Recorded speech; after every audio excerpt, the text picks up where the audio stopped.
Today, I am joined by none other than Steve Saylor. I know Steve doesn't need an introduction for most of my audience. People know who Steve is. But for the few stragglers who might not know about Steve, he is a journalist, an Ur blogger, one of the oldest bloggers, not in age, but in terms of activity. Both. Both. Um, Last blogger standing, perhaps. Yeah, and an international man of mystery, and probably a gray intellectual, not by the color of his hair, but just by the fact that he is extremely read, but often not cited. So, welcome, Steve. Howdy, thanks for having me here. Thank you so much for coming on. It's needless to say that you are one of the most requested people to come on the show, which is dedicated to exactly that type of intellectual that you so well represent, the gray zone of intellectuals, the people that are often read but not really cited. So I wanted to start off our discussion with something a bit gentle before we slam head on into the Excel sheet of uncomfortable facts. um, it's about your you growing up in California, because California is an area of the world that is really small, but it casts a shadow as big as the entire planet. We're speaking now from Romania. I mean, I'm obviously in many ways very influenced from California. It's a place that I've never been to. I've only seen about it in movies, and I've all of the culture from there has been passed down onto me through all of the media that's coming out of there. But you grew up there, and how has California changed, and how has California changed you personally? Well, let's see. I mean, mostly it's gotten more expensive. I mean, it was a really good deal. Back in the 1830s, a Harvard student took a sabbatical. His name was Richard Henry Dana, and he went around Cape Horn as a sailor on a Boston trading ship going up and down the coast of California. And he came back, he wrote a bestseller called 2 Years Before the Mast. And one of the things he told the American audience was, California, wow, it's like the best place, and practically nobody lives there. He especially emphasized the San Francisco Bay Area as barely of interest to the Mexican government. Nobody's there, and it's incredible. So over the centuries, the population's grown dramatically, and not surprisingly, it's gotten really expensive. So, in a lot of ways, it's a higher class place than when I was growing up in kind of a Beach Boys childhood. Uh, it's also gotten fewer eccentrics probably today than today. It's kind of Florida man rather than California man represents kind of the cutting edge of weirdness in the United States. Um, but those are two obvious changes. Um, you know, it was certainly a great place to grow up, despite the smog and some other problems. Um, but the effects of population growth, of demand, of increased wealth, that it makes life more challenging in a lot of ways. That when I was young, and it was kind of a golden age of easygoingness. Yeah, it's I wonder because it's California is seen as a just extremely left wing place. Have you ever been a left winger? Have you ever considered yourself a man of the left? I'm thinking maybe for a couple of weeks when I was about 12. In general, I've always been some kind of conservative uh, by temperament. Um, my father was an aircraft engineer for Lockheed, so it was natural to, my environment to grow up, as on the conservative Republican leaning side in the U.S. And I think by temperament, I've always been kind of a loyalist, and kind of leaning toward the conservative side. But on the other hand, I've never been particularly strongly to the right. It's, I come from a background, I was a Ronald Reagan supporter in 1980, and that's kind of represents kind of a lot about kind of my background and orientation. Yeah, I think that that flavor of politics, at least now on the right or on the so-called new right, is losing a bit of its shine. Yeah, somebody was mentioning, that basically, I'm not part of the younger generation that's interested in European political philosophers. I grew up as kind of an Anglophile, reading Adam Smith and Boswell on Johnson and so forth as a teenager. And whereas, the kind of continental names, like Carl Schmitt and so forth, nah, it's before my time. And so I'm not that up on recent ideologies. And I'm not even that ideological. I'm more empirical. And as I've gotten older and gotten more time to, create my Excel spreadsheets of data, that takes up most of my interest rather than highly ideological questions.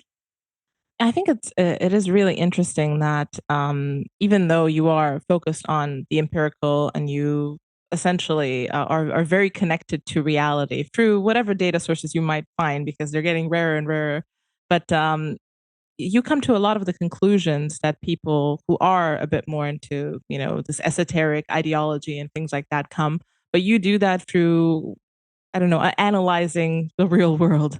You just notice your way to maybe some more eccentric conclusions. So I think that's why I don't think people mind that you're not into Carl Schmitt or whatever esoteric politics, No. because I feel like you're obviously, one of us in some way, even for the theory people, because you come to similar conclusions just by I mean, interpreting.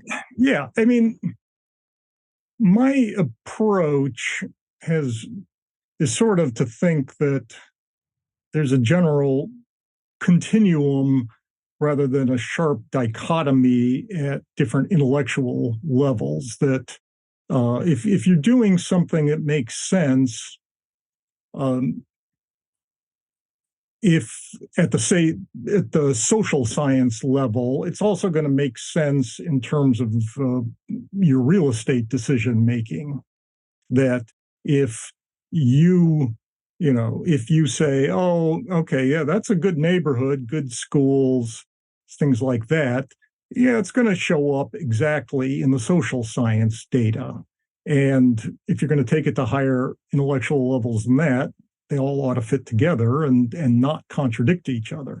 A lot of people in the kind of conventional wisdom these days assume that there's some extreme contradiction and dichotomy between following the science and stereotypes, what people notice with their lying eyes. But Yeah. I don't think so. For example, I've been a social science aficionado since maybe I was 13 in 1972, and I just like reading, um, you know, academic papers that churn through a lot of data.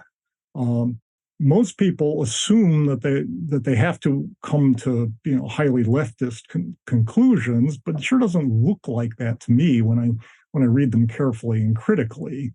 It sure looks like, oh yeah, that's connected to what people say about local crime rates or schools or whatever. That there isn't this sharp contradiction. Um, so that's I think that's something I try to bring is tie together the anecdotal, the social scientific, and the more ideological. It should all fit together and shouldn't contradict each other. If it does, you probably got a real problem. And there's a lot of labor, and it kind of takes a knack for analyzing this data, and also just liking the time you spend doing it. And I don't think that many people are into it as much as you are. Yeah, it takes a lot of time. It takes, but yeah, here in the U.S. Over the last half century, there's been a big movement of guys like me to analyze baseball statistics in ever more sophisticated fashion. And, I'm fascinated by it, but I'm not at their level. But, I kind of follow the Bill Jameses of the baseball statistical world, just working with, social data from the world around us. So yeah, that's kind of who I am in a lot of ways. Yeah, I also think that there's kind of a level of status in going deep into ideology and reading the classics and coming to the same relatively more unsavory conclusions that someone who's lower status might get, like your uncle has the same beliefs as Carl Schmitt, but you need to slog through the 500 pages of esoteric literature before you can admit that, or you can kind of associate yourself with those things that are just derived from noticing. Just go down the street, you notice stuff.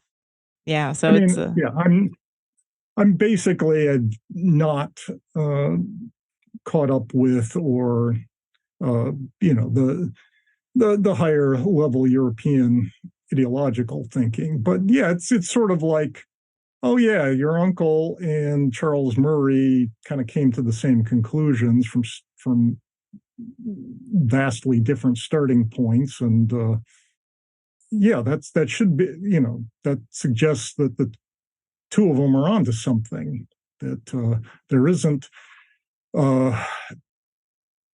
that there shouldn't be a contradiction. If you assume for status reasons that that the science should disagree with your lying eyes, you're probably kidding yourself. Yeah.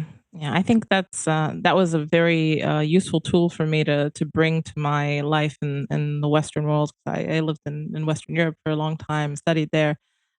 Just being from Eastern Europe, where things are much more, they work a bit more in a straight line, especially after communism, when the liberalization of noticing really went hard. People were allowed to notice, and we noticed everything. And we also looked up to the West quite a lot. So when I moved to the UK, to London, I was expecting the West, and what I saw was quite different. It was kind of speedy ticket to the third world, and it was really shocking to see how there was no immune system against it. People were just laying down and taking it. It was incredible. Yeah, we've especially seen that in the U.S. in this decade. The George Floyd mania was so obviously a disaster while it was happening, but the prestige class couldn't resist themselves. Their logic led them to ridiculous conclusions, which have not been good for the country. And if you're not going to tell the truth, eventually it's going to turn around and bite you. The issue is that if you don't, what goes unsayable kind of becomes unthinkable and even inconceivable. And so we've seen that, with the big increase in crime and so forth since, the racial reckoning was declared, and 28 months ago or so. And,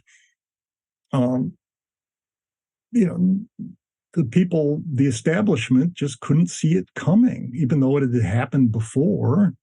It happened in the 60s with the huge increase in crime. I mean, really wrecked a lot of the great American cities in the 60s. And, we saw it on more intermittent scale with the Ferguson effect. And when in the first Black Lives Matter era in the mid 2010s, and then it just came back huge. And, people are getting their cars stolen all over the place. A lot of bad things are happening. And, it shouldn't have. We'd made some progress, and, for a long time at making urban life in the U.S. better. But the people, but urban elites then decided to blow up a lot of that progress. It's just crazy. Yeah. Do you think it's just kind of fear based as well? Like they fear what would happen if the truths that you deal in about differences in cognitive capacity, differences in crime, rates, were common knowledge. I mean, what would America look like? What would the world look like if that was just common knowledge? People would act accordingly. My friend, physicist Gregory Cochran asks, well, how would the world look different if I was right? And his view is, no, it's basically the world couldn't look any different because I'm trying to make up my ideas based on what currently actually exists. Now, the question then becomes, would the world suddenly be a horrible place if everybody went, oh, yeah, actually, the bell curve is a sensible look at how the world works as it was 28 years ago, and things haven't changed a whole lot since then. I mean,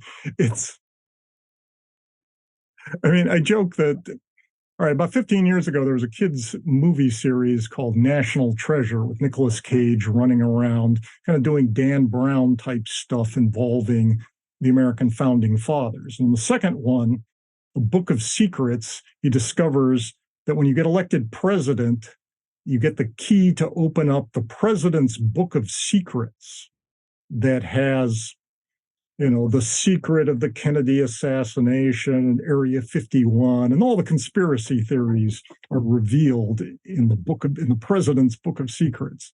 So I'm kind of wondering if, like, when you become the president of Harvard University, does the previous president give you the Harvard president's book of secrets, which turns out to be a dog-eared copy signed by Richard J. Herrnstein of the bell curve. And in it is, okay, this is why we have to have affirmative action quotas at Harvard.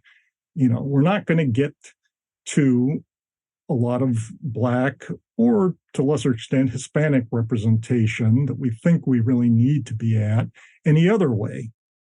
And you just can't get there without putting a thumb on the scale on admissions. I kind of think that something like that is true about Harvard presidents and elite college presidents in general. In the U.S., you hear a lot of, in the U.S., most people, when they answer opinion polls, are against affirmative action in college admissions. And there isn't any acceptable way to explain to the general public that, yeah, at the Ivy League, it would be about 1% Black if we had a totally meritocratic system. And recently, it would be dramatically Asian, probably heading toward 50% or higher. Almost nobody knows about that Asian test scores in the US in the 21st century have exploded. And Ivy League presidents have to kind of talk amongst themselves and go, well, let's be honest here that nothing's changing. We've been doing the same thing since 1969. And all that happens is that the Asian percentage of high scores and high GPAs just keeps going up by leaps and bounds, and nothing else evens out. So we're going to have to keep doing the affirmative action. And probably, the Supreme Court in 2003 said, well, only for another 25 years, then there won't be any more need for it. But here we are, in 2022, and that 25 years is almost up, and nothing has changed. So the question is, if you were allowed to discuss, these giant differences, in respectable forums in the public, what different policies would you come to? And I think the main thing you'd do is you'd stop making up kind of anti-white, anti-male, anti-whiteness defamation theories that have become ever worse over, the last few decades. And then, in the last 9 or 10 years, they're, what we call the Great Awakening. It's just become standard to denounce whites for any non-white shortcomings, and in rather nasty, hate-filled terms. And it's causing a lot of the divisiveness within the country. That, I think, would seem to be the number one result, that we wouldn't waste as much time or promote as, hate-filled, vile ideologies if we just went, yeah, it's kind of the way it is, and it could be all cultural, but it's probably not. And whatever it is, these gaps have been here for a long time, and they're probably going to be here for a whole lot more time. One of my standard jokes is that when I first got interested in social science statistics in 1972, when I was 13, that everything was different back then. The rankings of academic performance were number 1 Oriental, number 2 Caucasian, number 3 Chicano, and number 4 Black. And today they're Asian, white, Latino or Latinx, and African American, or maybe still Black, but now it's capitalized. That's about all that's changed. I think we can live with that. We live with it. We live with the reality of these facts every day. But on the other hand, a lot of people seem to think that if these secrets were revealed, if everybody got access to the Harvard president's book of secrets, that horrible, disastrous things would happen. So I don't know. Perhaps they would. It might say more about how, the liberal establishment thinks about the value of IQ and things like that. That it's like, well, of course, if this were true, we'd have to do horrible genocidal things. I don't know. My people ask me, what do you really think, Steve? And I'm like, I've published 1 million words or so. I don't really have time to think about anything that I'm not publishing. Okay, I've rambled on.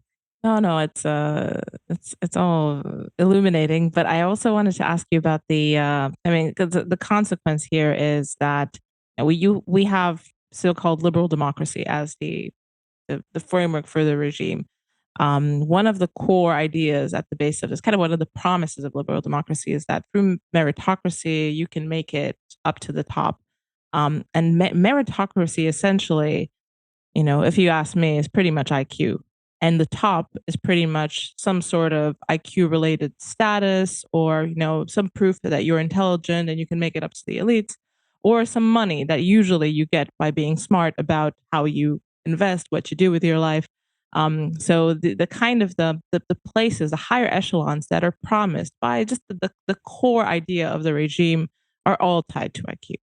So obfuscating how one gets there and how one deserves to get there is very important to the people who like the liberal order. So I wonder what's downstream of this politically, because this is this is what I feel that, just a completely materialist outlook on the world will get you. It's okay. How productive are you as an individual? How much pleasure can you derive? How much utility can you give? How much money can you make? And I really don't think that for most people nowadays, there is a lot of value outside of being smart. I think in a way, the liberal establishment really does reflect what maybe a lot of people won't want to say. This is the same conversation that's not being had behind the eugenics discussion. They don't want to say that this is how they think, but they really do think. If you look at, selective abortions, genetic screening, all this type of stuff. And I think it's natural. I mean, if you have a completely materialist outlook, this is the consequence. You want Gattaca, you want to optimize genetic output, you want people to be smarter, designer babies, all this type of stuff. So I don't know. What's your feeling about this? Yeah, I mean, and my take is that to the extent that the U.S. has a high immigration rate, it's going to make the U.S. kind of ever more of a kind of meritocratic free-for-all, and that's going to be driven by IQ, by work ethic, and a few other things. And it's not going to be good for people who didn't get kind of lucky in kind of the genetic or the nature or the nurture lotteries. I mean, for example, Americans think, okay, affirmative action, should we really be discriminating against some kids and in favor of other kids based on their race? All right. And the answer, aren't we past that? And those are perfectly reasonable things to think, but one of the problems is that because we've had a lot of immigration, especially from Asia, the competition for blacks has gotten dramatically harder to get to the top. That it was big 50 years ago, but it's a lot harder today. But we've also kind of put immigration off as another sacred thing we can't talk about. So we keep going on, and wow, we've made things harder for our African American fellow citizens. And what can the liberal establishment do? All they can do is blame white people for it. That's their only go-to solution. But yeah, I mean, the world has probably gotten even more dominated by IQ than in the past. I mean, for example, Silicon Valley goes back really in a lot of ways to the Terman family. Lewis Terman was the first American IQ scientist who made up the Stanford Binet IQ test in like 1916. His son, Fred Terman, became the dean of engineering at Stanford. He was Hewlett Packard's PhD mentor, and he pretty much launched the Silicon Valley system of tying together Stanford and startups. And probably more than his friend William Shockley deserves the title of father of Silicon Valley. All right, Silicon Valley is kind of increasingly conquering the world. And not surprisingly, it's making it more IQ centric. the only thing I can think of to avoid that is let's go a little easier on the immigration. Let's try a few things to slow down turning America into, a total being totally competitive all the time. But we don't have a framework really for our elites to publicly discuss that. And I'm not a big admirer of what they can come up with, behind closed doors, maybe in the past, but um, you know, I think we're really suffering from not having open discussion. Yeah. And I think the issue was on the right wing. It was all, I mean, the goals were pretty much the same. You know, neocons and neoliberals have the same goal: GDP line go up, and that is essentially pumped up by a lot of immigration, and it does work. I think what's relatively new now with the so-called new right and some politicians on the right is that the economy is only important insofar as it benefits the so-called indigenous people of the United States, the people who are the Americans, not necessarily white Americans, but also, people who are currently in America and not came in off the boat 5 minutes ago. Yeah, I mean, my take on it is that citizenship should be kind of like stock ownership. And 40 years ago, I was getting an MBA, and the crusty old finance professor, like, he liked me because I'd always blurt out what all the other students were thinking, but were maybe a little shyer or less confident about it.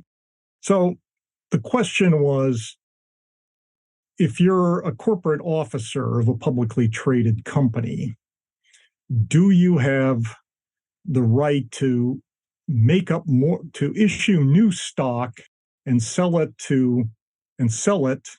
for less than you really think it's worth?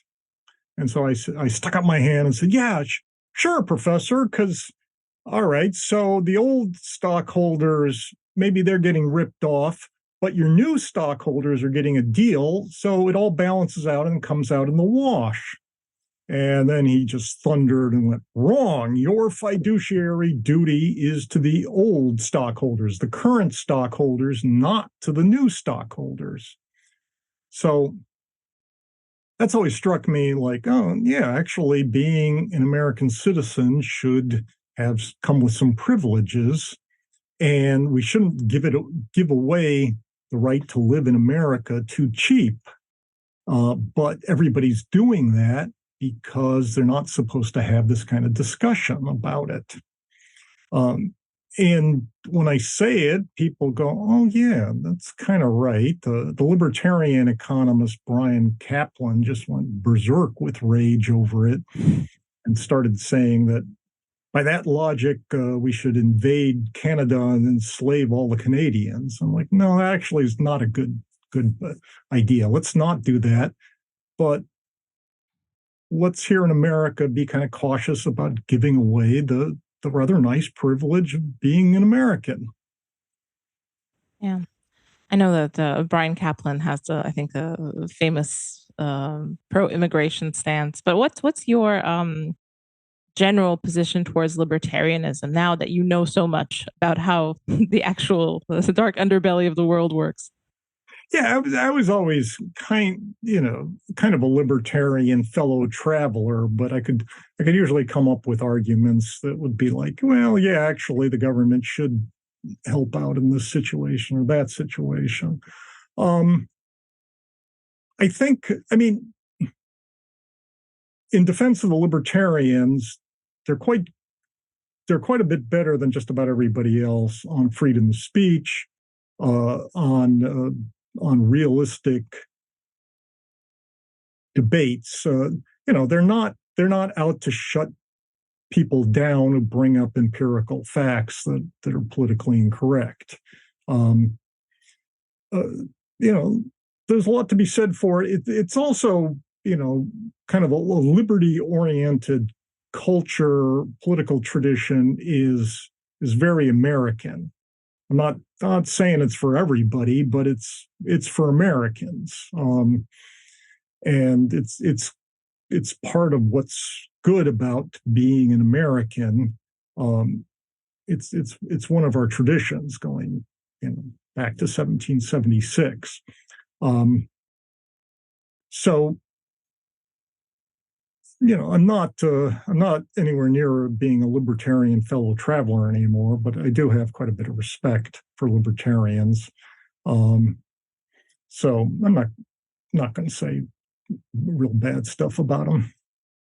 Yeah. Do you think there's something to be said about a lot of our problems being downstream of us, or kind of the Anglo world trying to take a system that is almost customized for a certain ethnos, a certain Anglo type of mindset, Anglo type of Puritan mores and things like that, and trying to apply it across the world because it's the best system, the spreading democracy type of thing, like it's a virus and everyone should partake. Yeah, I mean that was one of the things about 20 years ago that I got interested in during the run up to the Iraq War. And that was an important dividing line among conservatives was, is this a good idea or not? And the pro-Iraq war largely won, and that was a big part of kind of running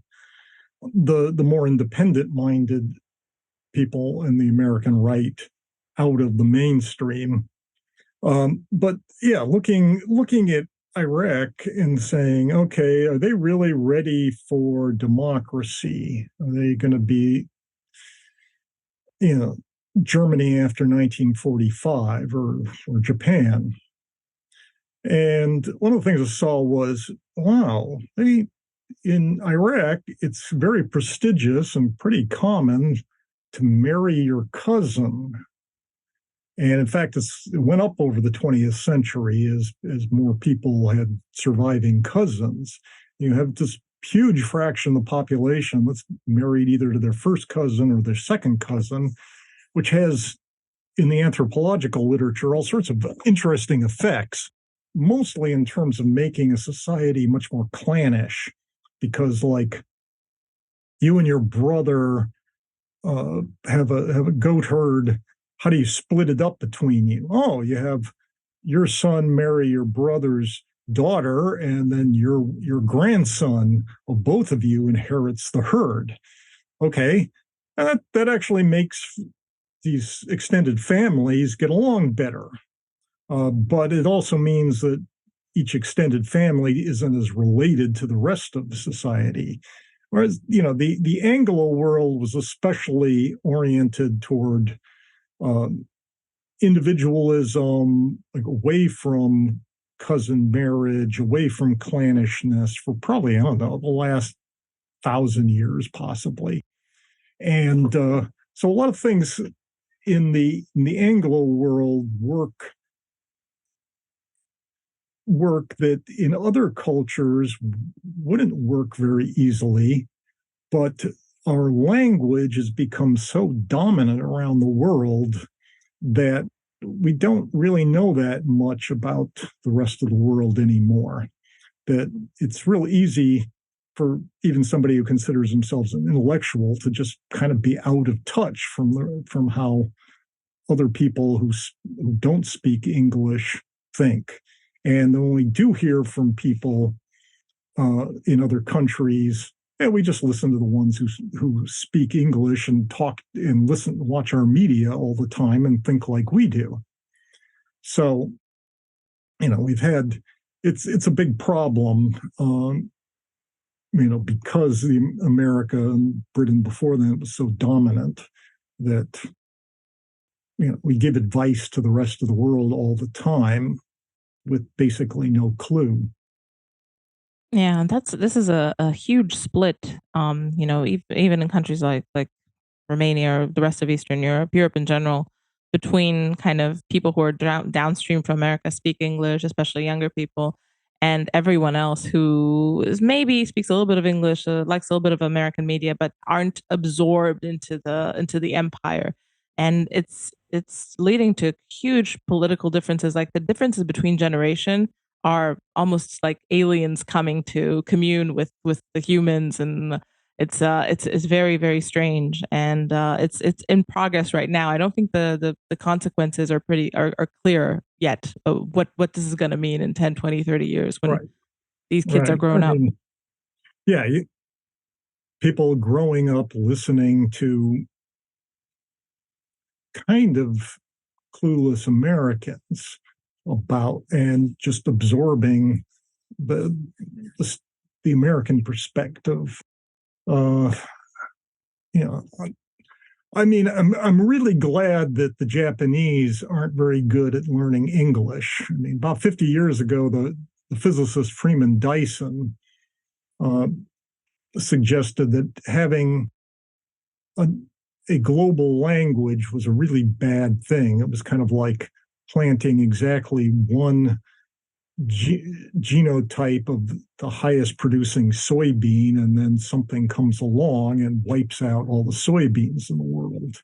Um, I'm I'm glad that there are parts of the world where you have highly literate people who just don't deal with English well, because it could save us a lot of trouble someday. That if the English speaking world goes off on a really bad jag, which we seem to have a tendency to do.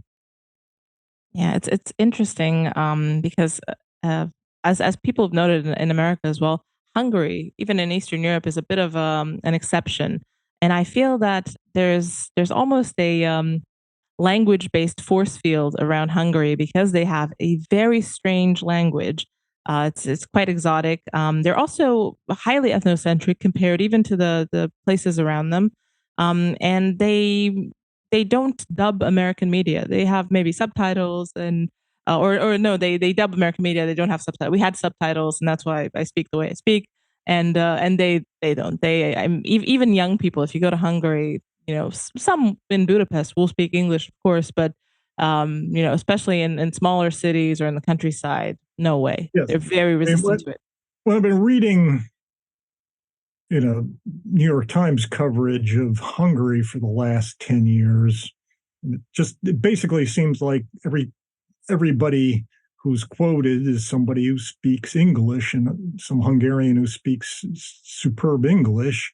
And I'm only getting one side of the story, uh, but it's it's hard to learn Hungarian. I mean, uh, so yeah, I think there's some protection in staying out of the the English speaking world. Much as I've benefited from it, from having a bigger audience, uh, without being able to speak any other language. So Yeah, it's extremely useful in so many ways. I mean, I can't poo-poo it too much. I have to say I've benefited from it greatly. I mean, my husband's from New Zealand, so I mean, wouldn't be possible otherwise. He doesn't speak any Romanian, as you can imagine. So yeah, it's all downstream from that. Um, I also wanted to ask you about the legacy of Barack Obama. You've written a book on this, and I wonder what you think about the book and about Barack Obama's legacy, given the fact that Joe Biden is now in office. He still seems to be kind of the gray eminence behind a lot of American politics. I mean, what is the importance of Barack Obama? I mean, I'm mildly positive about Obama. My argument when I wrote a book about him in 2008 was that if you read his memoirs carefully, I think he was very cautious. I argued that his first term as president would be quite cautious on racial issues, and I think in retrospect it was. Um, that then after reelection, things would get dicier. And that does seem to have happened, the first Black Lives Matter era and so forth. To this day, I'm not that sure whether Obama was pushing so much the Great Awakening in his second term, or whether it was the people working for him, and that during the first term he held them back in order to get reelected, and then he said, "Okay, go for it" in the second term. I don't know. We don't have real good coverage inside like Democratic administrations, how they work together with the prestige press and so forth. It's I mean, obviously there's a lot going on, but if you mention it, sounds like a conspiracy theory. For example, in May 2013, I'm reading the New York Times, and I've noticed that the last year or so, there's all these articles about transsexuals, or as they're now called, transgender. And I'm reading this article about some guy who's a mixed martial artist fighter, and he decided he's now a woman, but he's being discriminated against because he can't get paid to beat up women on TV. And I'm like, this is the craziest thing I've ever read, but I've read a whole bunch of them. Oh my God, this is going to be the next big thing. That gay marriage is kind of locked in now for sure. And this trans stuff is going to be huge. And they're working on this. It's a coordinated effort. But, how much was it the Obama administration? How much was it the New York Times, other media, academia? I don't know. We saw the same thing with, rape on campus. Which led to a temporary setback when Rolling Stone ran with a totally full hoax-based story on it, and it became embarrassing. But that was another thing. That was the government, the administration working with the media to promote. All right. So how much of it was Obama, and was it he just got tired of holding his people back and said, "Okay, you guys go do what you want. I got my second term. I'm going to watch ESPN Sports Center." I can't say for sure. I also don't know, is Obama calling the shots within the Democrats still, or is he not really that energetic? In some ways, I could see an argument for the latter, but we don't get good coverage of kind of behind the scenes on how these different pushes come about. So I couldn't say. I think I was pretty much right about the first term versus the second term. The other thing I've noticed since I wrote that book was how much Obama kind of represents the kind of global American empire in person. Because I noticed, like, going back and reading about Hawaii and why it was brought in to be a state in 1959, what was going on was that the U.S. was looking for a way to increase its soft power around the world in the battle with the Soviet Union. And it was embarrassing that, the U.S. government, all the senators and so forth, were all white. And then it was realized, if we make Hawaii a state, they'll probably elect a Japanese senator, maybe a Chinese senator too. And that would be good for the U.S. image. And that was promoted especially by two of the great middle-brow figures of the time, Oscar Hammerstein, the lyricist of Rodgers and Hammerstein, and James Michener, the novelist. And they teamed up for the musical South Pacific in the early 50s based on Michener's book. And Hammerstein, who was half Jewish, half Gentile, was like, oh, look, these two short stories of yours about mixed marriages, that's really interesting. That's what we should do it about. And Michener was like, oh, yeah, I guess. Why? He goes, well, look, I mean, it's very important for the U.S. in the battle with the Soviet Union that we don't get dragged down by just being an all-white power. We need to have, more representation and of that you can make it in the U.S. otherwise. And so Michener picked up on that, and like his huge bestseller in 1960, Hawaii, the number one bestseller of the time, which probably was read by Obama's mother and her parents and played a role in their deciding to move to Hawaii, kind of ends with this image of a mixed race golden man who's going to emerge out of Hawaii and lead America to ever greater global influence. And what Michener was thinking of was going to be somebody who was part white, part East Asian, but it turned out to be Obama. And I was like, wow, that's actually kind of weirdly premonitory. So yeah, that's something I think that kind of Obama was foreseen as going to be good for the American kind of global power, and that kind of laid the path for his rise to power. Probably he understood it to some extent, but I'm not sure that many other people do. I mean, Obama being from Hawaii, practically nobody pays attention to, but I think it's a big part of the story.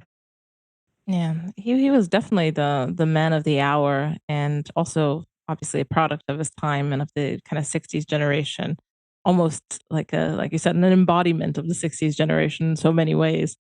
Um, but there's also I don't know how familiar you are with this Curtis Yarvin's theories about the cathedral. Well, I mean, I know Curtis. He's a great guy. I really like him. I'm not.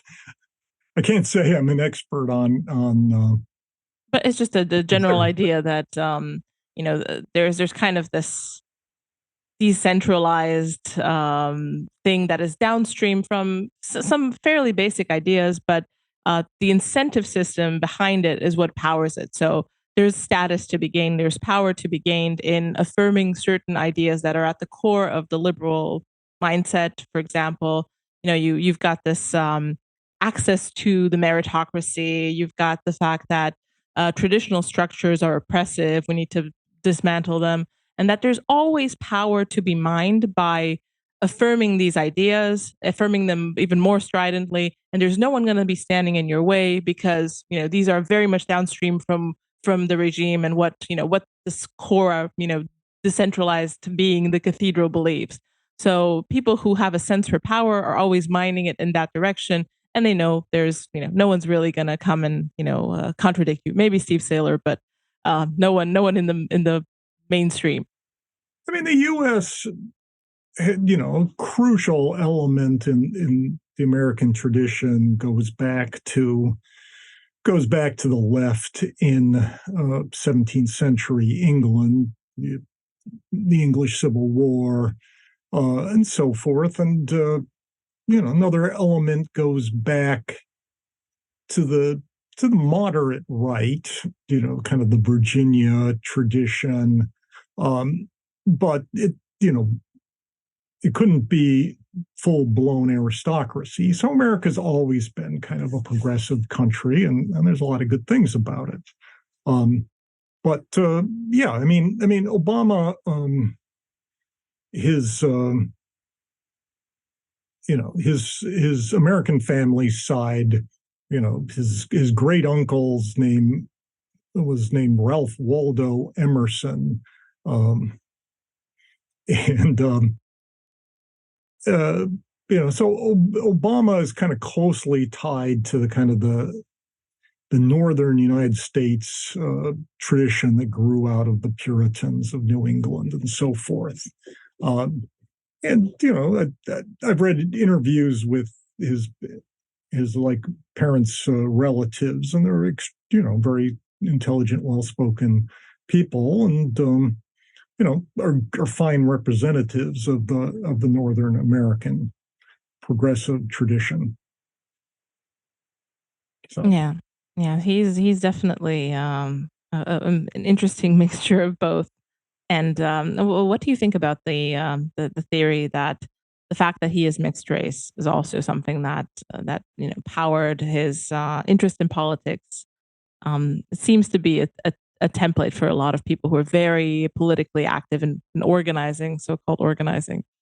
Yeah, a friend of mine who watches a lot of MSNBC started noticing 2015 time frame as you're starting to have wokeness becomes ever more powerful. That if you're looking at campus activists, boy, you're sure getting a lot of kind of Obama types who look like they've got one white parent and one black parent and so forth, and that kind of Obama is a role model. I mean, I think Obama is a lot better than the woke people. He's kind of cautious by nature. He's also, he's good at kind of understanding other people's point of view. But he's kind of set off, whether by planning it or just by not running out of energy to stand in the way of the woke. He kind of led to kind of this woke revolution that's I first noticed about 2013, and has made itself pretty obnoxious since then. Yeah, he's definitely been a good icon for the movement. You've made some comments at one point. I think it was in a Clubhouse chat. I don't think you've been on Clubhouse many times, but I was there when you were. Just once. Yeah, well, that's great because that was the one time I was there as well. You said something about anonymity and that you would kind advise people nowadays if they want to be spicy about certain subjects to maybe try to do it in an anonymous way before they become a figure associated with that. Do you still believe that? Yeah, I think there's a lot to be said for kind of a Mark Twain type pseudonym that people don't necessarily notice is a pseudonym. Somebody can figure out who you are and track you down if you make enough enemies and publish your real name. On the other hand, most people don't care enough. So there's a lot to be said, or you just don't want the world out there like hating you. Now, I haven't run into too many problems.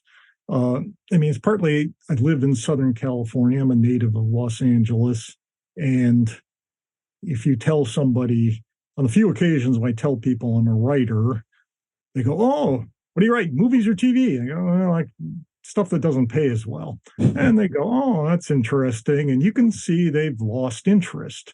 The nice thing about LA is that nobody cares. We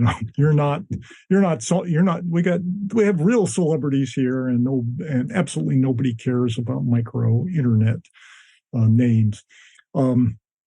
So there's a lot of advantages there, but there can be ramifications, and for personal reasons, I don't want to get into them. But I would advise people,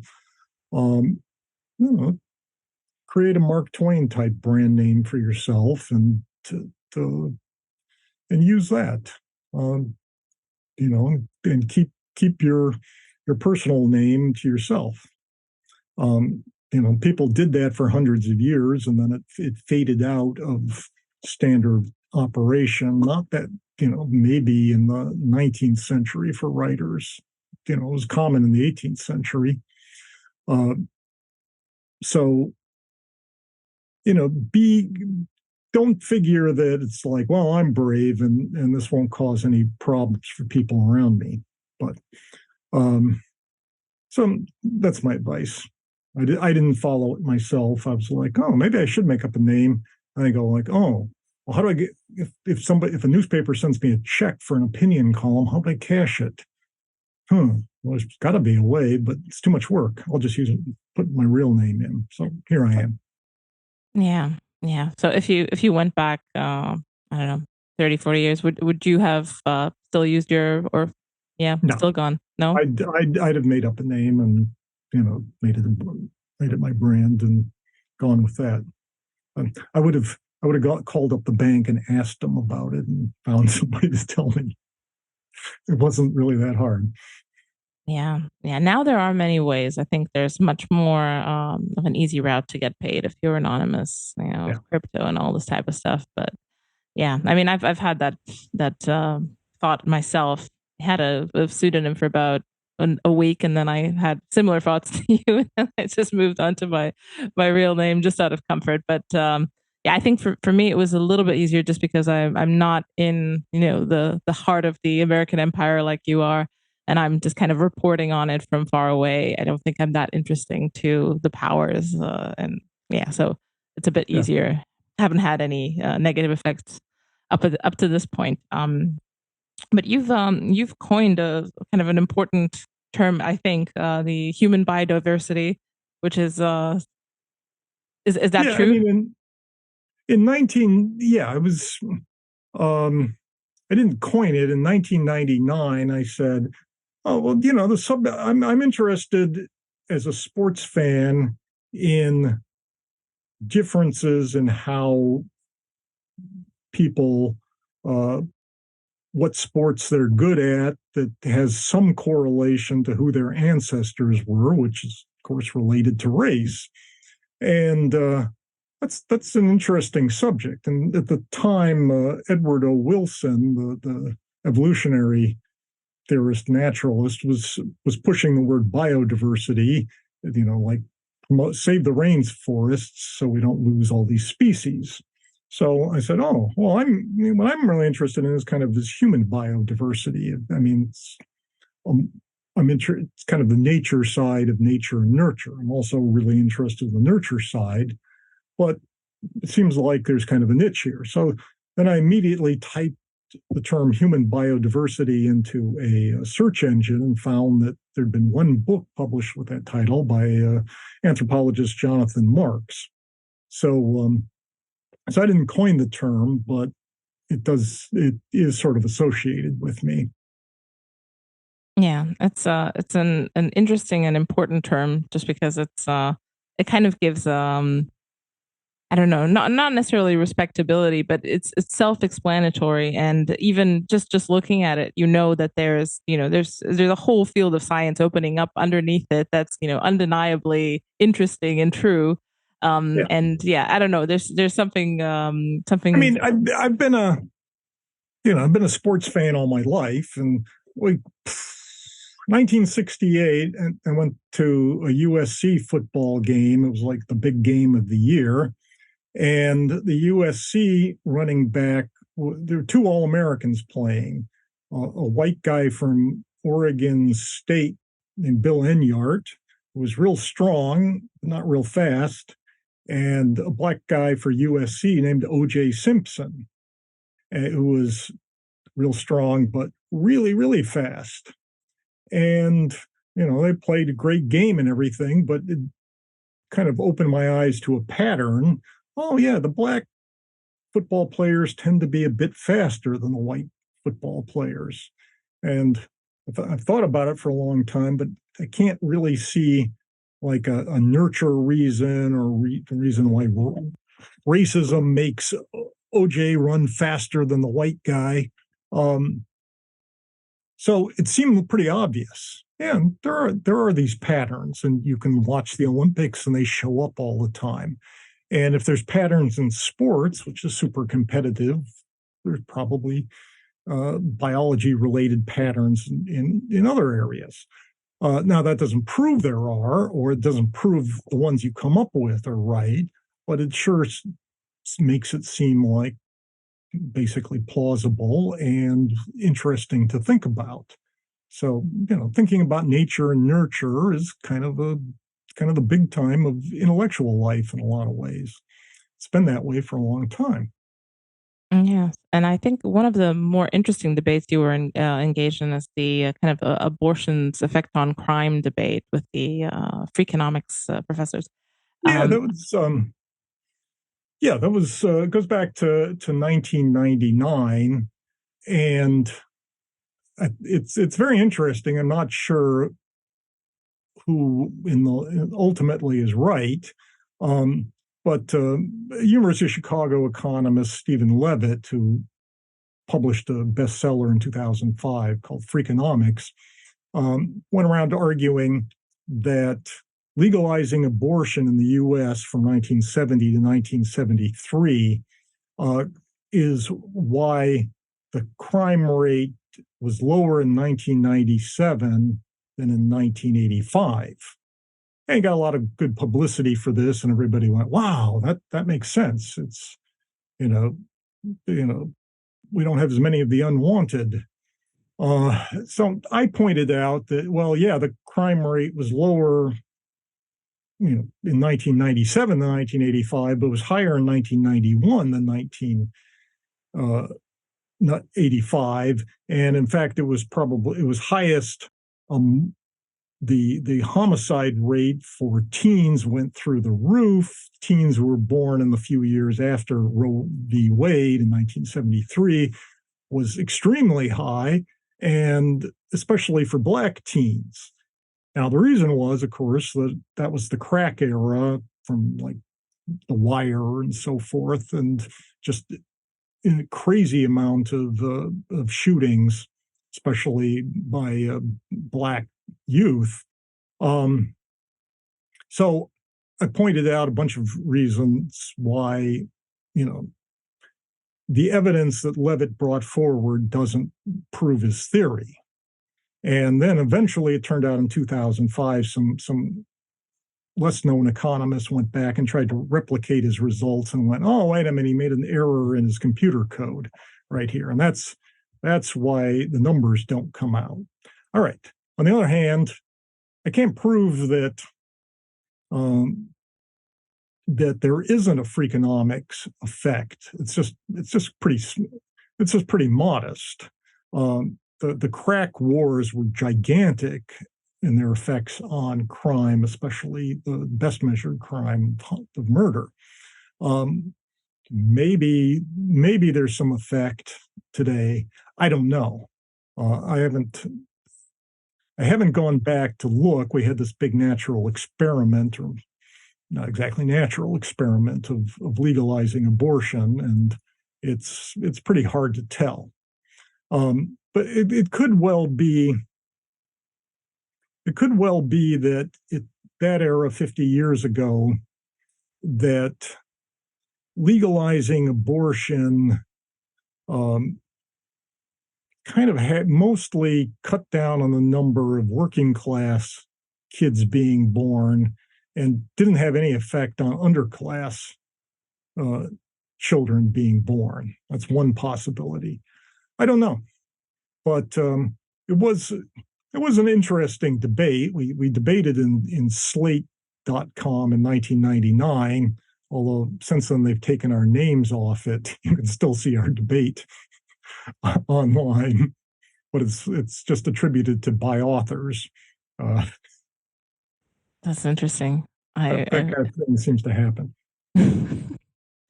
As that happened multiple times, I guess, in association with you.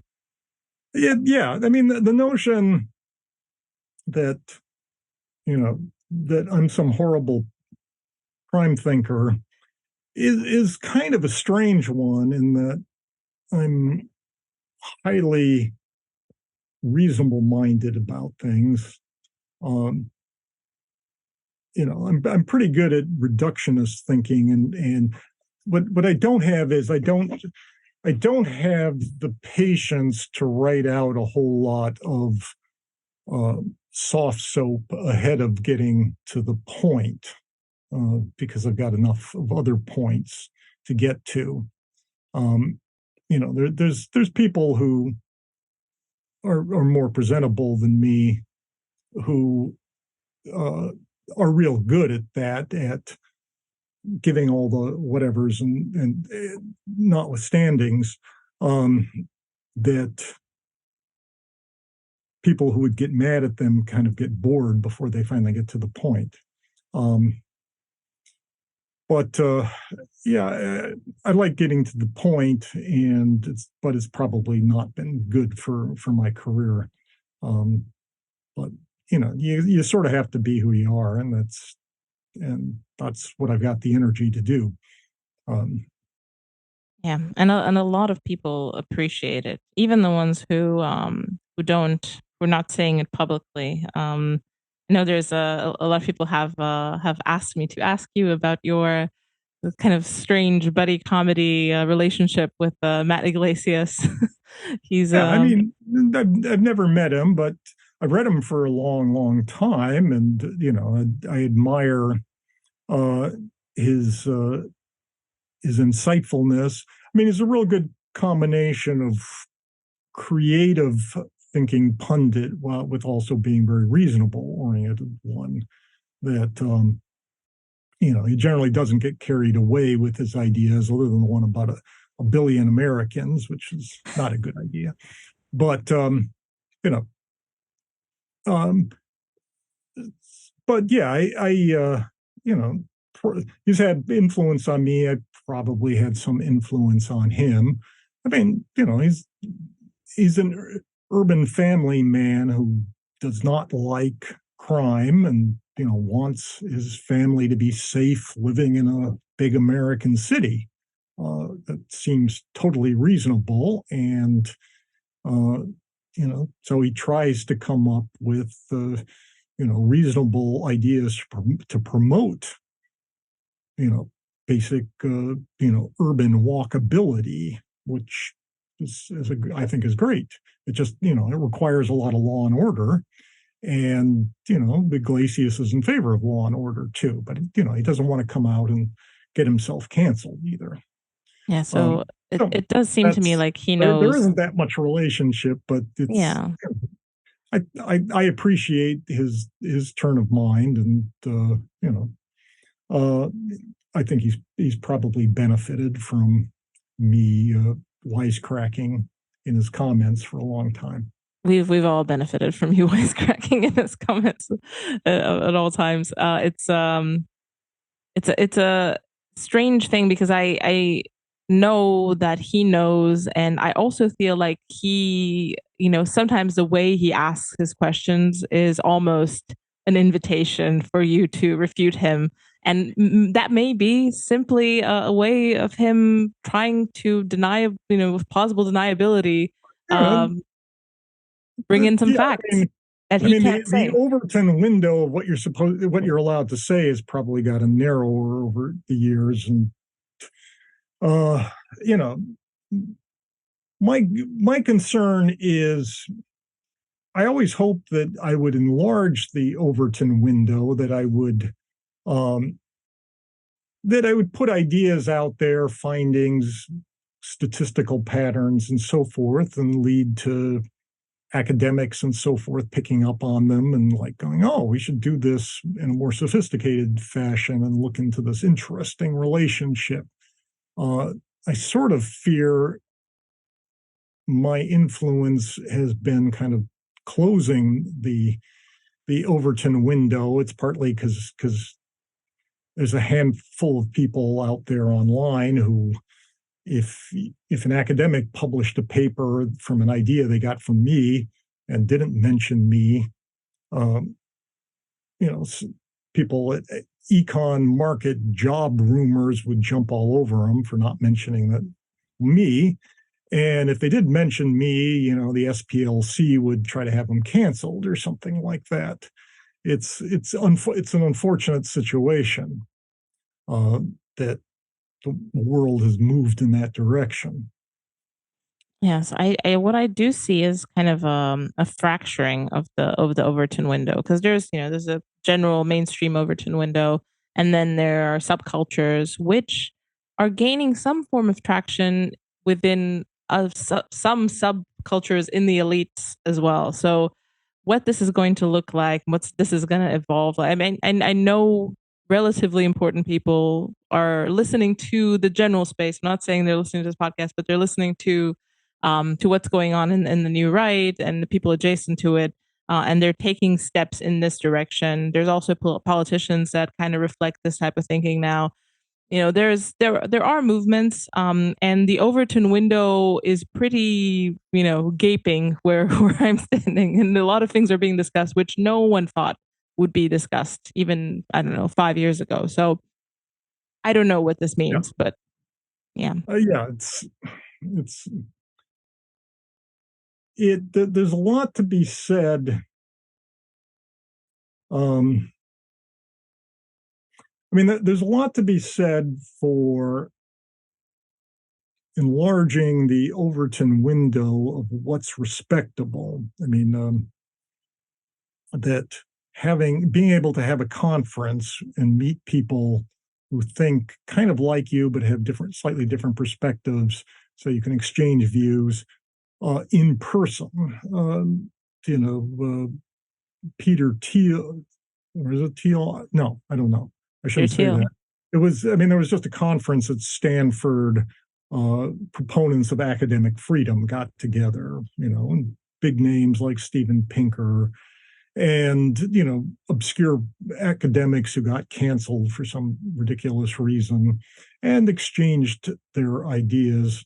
Um, Getting together in person is important, and that's one of the things that over the last 10 years has become more difficult as leftist violence against groups and so forth. You need more and more security, um, and it's unfortunate, but Yeah, but it's starting to change, I feel. I mean, I don't know. I I'm hope, happy to have been invited recently. I think a few months ago there was NatCon in Miami, and there were quite a lot of people there who, were wrong thinkers. Some on the SPLC list.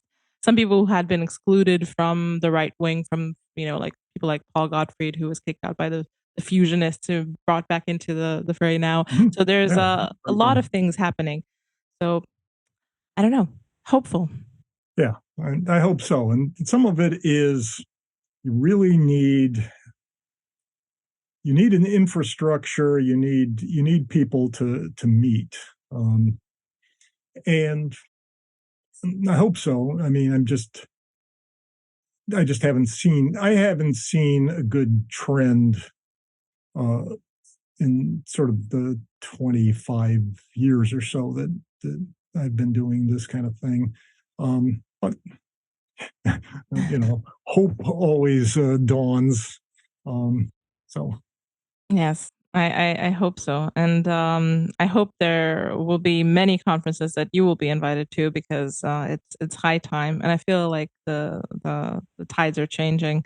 Um, Thank you so much, Steve. I want to ask you the last question. The last question is the question of the show, which I forgot to tell you about before the show, but oh, you take okay. your time to think about it, because it's just if you have a recommendation of a subversive thinker, someone who's been maybe influential on your thought. I know you read a lot, but it could be a writer, could be even like an actor, a movie producer. I've had video game developers and musicians being recommended on the show. Just someone who might be underrated and people just maybe haven't heard about, and you think would be worth checking out. The journalist who uh, kind of most influenced me. Um, well, this isn't going to be a very exciting recommendation. I should, um, but yeah, the back in the 20th century, I became really interested and became a little friendly with a business magazine journalist at Fortune magazine named Dan Seligman. And basically, my kind of blogging was kind of pioneered by him. He became interested in, realistic, quantitative social science that actually, if you aren't afraid of what you'll find, you'll come up with interesting stuff for general reading audience. Now, Dan died, at least a decade ago or so. But I did want to give a plug if anybody wants to read a good introduction to IQ. His quite short and easy to read 1992 book, A Question of Intelligence by Daniel Seligman, is available from used bookstores and things like that. And it sort of got canceled too in its own time. But it's, I would think, even though it's 30 years ago, the science is still valuable. They haven't discovered a whole lot since then. And it's probably the most straightforward introduction to the subject. If you feel like the 750 pages of the bell curve from 2 years later sounds like it'll take more time than you've got, give Seligman's A Question of Intelligence a try. Now, the interesting thing was he was like a completely mainstream, conservative business journalist in his day. I try to carry on, and I'm kind of this weirdly unmentionable person 30 years later. But the trends were already heading toward cancellation in his day. But yeah, it's just reading his introduction to IQ would give you a good picture where I'm coming from and kind of, the kind of personalities I've always found pleasant and intriguing and worth imitating. All right, so that'll be my plug for an old hero from a long time ago. Excellent. Thank you so much, Steve. Right. I want to point people toward your blog, the Underview, and to your Twitter, which is extremely. I'm on Twitter. I write a column on Wednesdays for Takis Magazine, TAKIMAG.com. And I show up in people's comment sections, kind of whether they want me to or not. But yes, and we all appreciate it. The bat signal is an important feature of Twitter. Perfect. Thank you so much, Steve. This was excellent, and I hope we can do this again because I have a backlog of a thousand more questions that I and other people want to ask you. So thanks so much for coming on. Okay, thank you.